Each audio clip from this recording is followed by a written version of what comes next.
Hey traders, Raghee here. Let's get a quick audio and video check in our training room. Good to see you all there. And of course, my good folks on the Simpler Trading YouTube, as well as my YouTube at Raghee Horner. Great to see you all. Good morning. Good morning. All right. Happy Tuesday. Happy one day closer to Kapow Tuesday. Happy which bank are we going to be rescuing Tuesday? This has been a very interesting 2 weeks as we continue to see some of the reverberations of the initial regional bank crisis reaching across the pond to Credit Suisse, a 167-year-old independent institution swallowed up by its rival UBS. That's like Ford buying Chevy. That's some crazy stuff over there. We're going to hear this Thursday from the Swiss National Bank, the SNB, the degree to which they are going to be backstopping the whole thing. They were basically the architect, if you will, of that. So very interesting times. Definitely not boring, but really the question is, how do we protect risk? And I don't know in terms of right now if longer term time horizons are where I want to be. In fact, I would even say day trading, short term swings, or maybe very, very long, 6 months, 1 year, thinking well past whatever is going to happen over the course of the next 2 to 3 quarters. Those are possibly the best places to be. So there are opportunities, and it's not necessarily which stock or which sector or which symbol should I trade. It might really be, to what degree do I want to commit my capital to this market? There are always opportunities, gang. The toughest thing is just not to get swept up in all the headlines. So we're going to be definitely looking at that this Wednesday in the trader meeting. I'll be moderating that for those of you that have the invite to that. I actually don't know who. Hey, bot, who goes to the trader meeting? Who's got an invite for that? It is a simpler event we do for I know our season pass holders, and I don't know who else is invited to that, but we're going to be doing a deep dive into that. I know myself. Who's going to be on that meeting? I believe John, Bruce. So I believe it's for annual subscribers, but we're going to be diving into that. And then this Friday, I think me, John, Henry, Bruce, it's going to be a cool group of opinions as to, we've traded through things like this before. I know you all have traded, many of you, through things like this before. We're going to collectively put our heads together and say, hey, this is the way we're tackling it. These are the tools we're using, and this is how we can navigate these very, very tricky waters. And Chris is going to be there too. All right. By the way, Chris will be in on that trader meeting this Wednesday. I mentioned all that because a lot of what we're going to be discussing is going to land in this Friday's newsletter. So if you already haven't got the heads up, the newsletter, we're doing an issue, I think mostly dedicated to what's happening with this crisis. So that'll be coming out for those of you that are subscribers to This Week in the Market. All right. So there's a little housekeeping there. And let's go ahead and jump into what we've got going on this morning. We're going to take a look at the pulse, if you will. We'll take a look at the 3 symbols I watch closely, just to get an idea of what's going on with the broader averages. So S&P, you can take a look here. We are inheriting on the 1 hour an uptrend. We are coming off take a look here, gang. I want to show you what it is that I'm looking at that would have me thinking we're oversold and we want to be bullish in the near term. Again, near term, 1 to 3 days, maybe pushing out to 7 to 10. But these are the signals when in a neutral environment that I am looking at. That is just a simple, slow, stochastic, gang. I've yet to find anything that works for me better than looking at a choppy market, making sure we recognize the market is non-trending, and then go into which indicator is going to help me identify when we've reached a floor or ceiling. You can see here, we shifted. This is going from the green to the red by the 13th. We're in the daily price movement range. We're in the daily price movement range. Support, support, support, support. So this is the direction in a choppy market when we're near the floor that I want to think. That's bullish. We're seeing that strength on the 1 hour. We're seeing that strength on the 5-minute. We've been rallying since. Now, who rallied this market, right? Who did this? It's always important to know because especially with the banking crisis sort of now circling the globe, it's on a world tour. Who is breathing a sigh of relief? Gang, that's Europe, that's UK, that's the Asian close.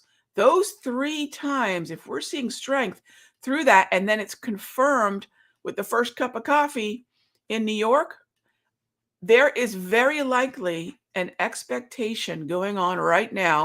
I'm going to show you all what we're going to look at. There is very likely an expectation rolling around out there that Powell could hold on Wednesday. Now, is that being baked into the cake? Let's go take a look at our March. So this is where we still sit. There's some expectation that he could hold. Some folks are saying if he holds, everyone's going to think, oh my gosh, how bad is it? He has to hike 25 basis points. We're on this. We can handle this. We're keeping an eye on inflation. By holding, he knows this. It's going to create a reverse psychology. Rather than it coming across as patience during this crisis, it's going to come across as, oh my gosh, things are so much worse than they are. That's the world they live in. I sympathize with him with this next meeting, but you can see here what the March 22 holds. It's still looking as a 1/4 point hike to get to that 4 3/4 to 5%. All right. So let's get to our questions. And as always, thank you so much for joining me for our Charts and Coffee show. Kicking it off with Jet Jockey. There we go. I've been a loyal viewer for several months. I appreciate that, my friend. I must admit, I initially had concerns that your focus on trading futures might be a distraction for me since I don't trade futures. It's funny, Jet Jockey. I think the perception is oftentimes, if I'm going to trade GLD, I'm just trading GLD, right? And that's not true. GLD is a 9:30 to 4 p.m. Eastern view of gold, while say, for example, GC is a nearly 24-hour view, right? Looking at the SPY once again puts us back into that very short window, relatively speaking, of the S&P, while ES is nearly that 24-hour view. So, I think a lot of folks think that for me that it's all about options. And I think for other folks, they think it's all about futures. And it's funny, they're both right. It's all about both and that relationship. So if I'm trading ES, you better believe I'm talking about and sharing setups for SPY. And if I'm looking for SPY trades, you better believe we're looking at the ES primarily for those price triggers to enter the trade. So thank you. I appreciate that. As I've since come to appreciate the benefits of using futures as a proxy for stocks and ETFs, sure, that 24-hour global view. When did this market rally? Who did it, right? I'll only know that, I think, with volume when I look at the ES. So I do appreciate that. The Sector Secrets Mastery Program you offer has been a true blessing. Oh my gosh. The members are what make that so great. I have to say, you all are fantastic in that room. Okay. Hey there, Prince. How are you? Thanks for being the calm voice in the current crazy market situation. Panic is not a solution to anything, and I feel there are too many voices willing to spread it. Prince, I think that, look, attention is easiest to get when we're calling for calamitous lows and the market to get obliterated and everything else.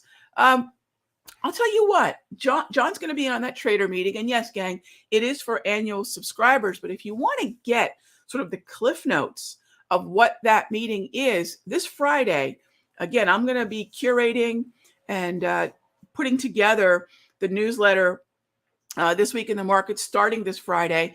And a lot of that discussion is going to make its way into the newsletter. And John posted a tweet day before yesterday, and I thought the tweet was really interesting, and I want to make sure I phrase it exactly how he put it out there, and it was along the lines of Well, a lot of folks think this is 2008. It's really 2005. What is this environment going to force the Federal Reserve to do?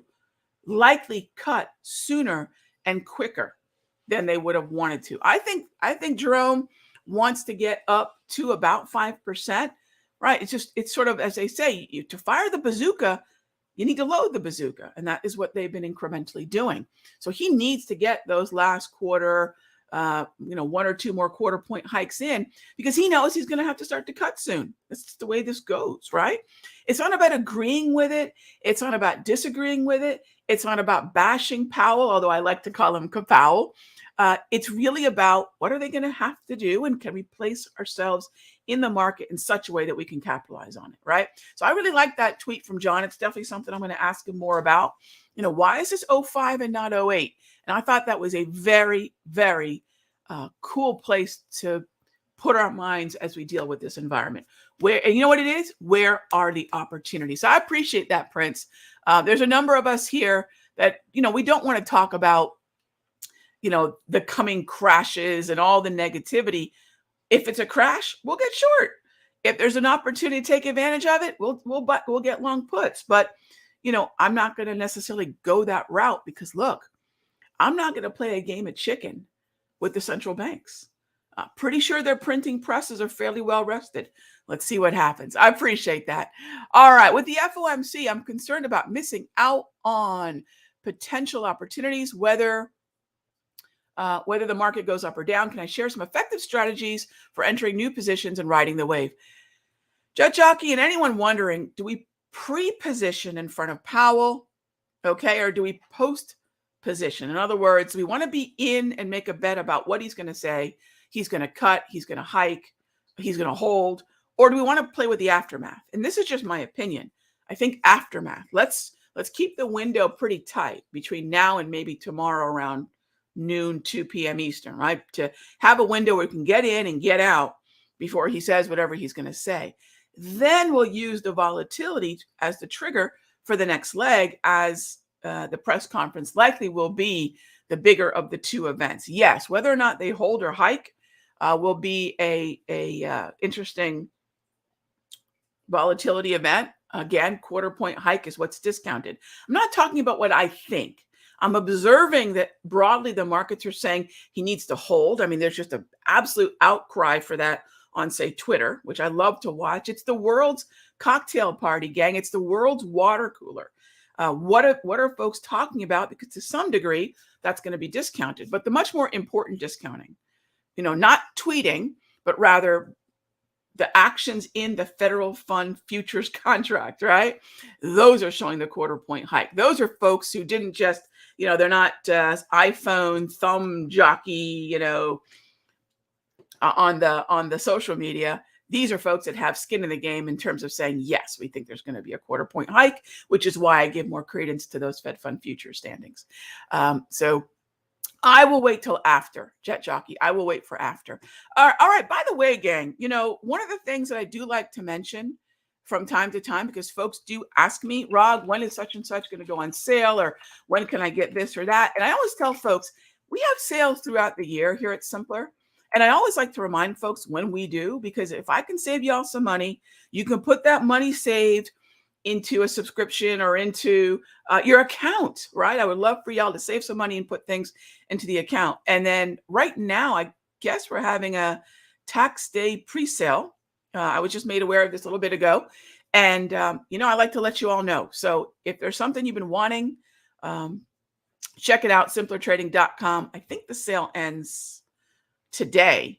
All right. DPMRs are not part of it. DPMRs are only available through the class, by the way.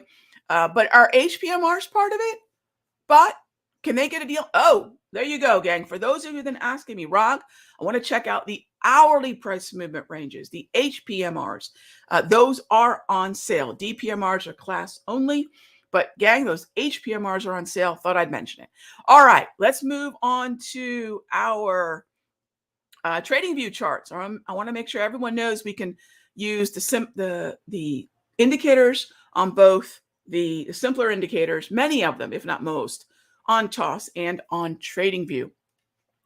All right, so next up is, can we gap fade the S&P? Okay, let's talk about that. Now, if we're going to play a gap, everything needs a setup, right? So the question becomes, what's the setup on a gap fade? Well, first of all, what kind of gap is it? Is it a true gap, which is an open, in this case, up above the previous session close and the previous session high? True gap is really market profile lingo, but I love what it's talking about. It's an extreme gap. A vanilla gap, as I like to call them, is simply a gap that represents an open above the previous session close or below the previous session close. This is a true gap. I cannot fade this gap the way it sits right now, Avi, because I have a 5-minute trend. Multi-trend tells me what kind of psychology, what's the mood of the market. We might call it structure. We might call it phase. We might call it cycle. We could call it a bologna sandwich, as long as we agree upon what is the mood, what is the psychology of the market. And right now it's bullish. So there's no short for me unless something dramatically changes in the next 13 minutes before the open. All right. So I will not be looking for a short. I'll be looking for maybe a mean reversion, pullback buy, hourly price movement range buy. You can see the HPMRs are running on my 5-minute chart. All right. So next up is FTNT.